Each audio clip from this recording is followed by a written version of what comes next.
জানি না কে কে আমার মতন, বাট আমি মনে করি আমার মতো অনেক মেয়েরা এগুলো করেন। যখনই আমি প্রাইমার্ক বা অন্য কোনো শপে যাই, যে কোনো কিছু কেনার জন্যই হোক না কেন, আমি এই কিচেনের জিনিস বা ঘর সাজানোর জিনিস এই সেকশনে আমি যাবই যাব।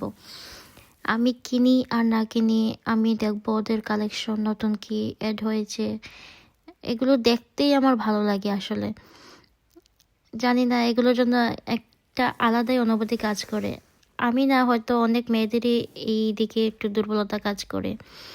তো ওই দিন প্রাইমার্কে গিয়েছিলাম, তো দেখলাম অনেকগুলো নতুন বাটি, প্লেট এগুলো আসছে, অনেক কিউট, এগুলো দেখেও অনেক ভালো লেগেছে।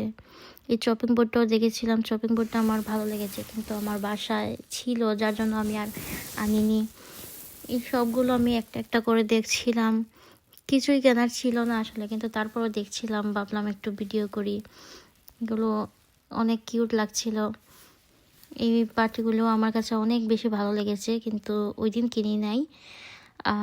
আশা আছে পরবর্তীতে কেনার জন্য। এই ছোট্ট এই হলুদ কালারের বাটি, এইটা আমার খুব ভালো লেগেছিল, অনেক কিউট ছিল। এটা ছিল 7 ইউরো। তো ওই দিন আসলে নেইনি, কেনার উদ্দেশ্যে যাইনি, তারপরও একটু দেখে আসলাম। তারপর এইদিকে মগের সেকশনও দেখলাম, এগুলো অনেক কিউট ছিল, বাচ্চাদের এগুলো অনেক ভালো লাগবে।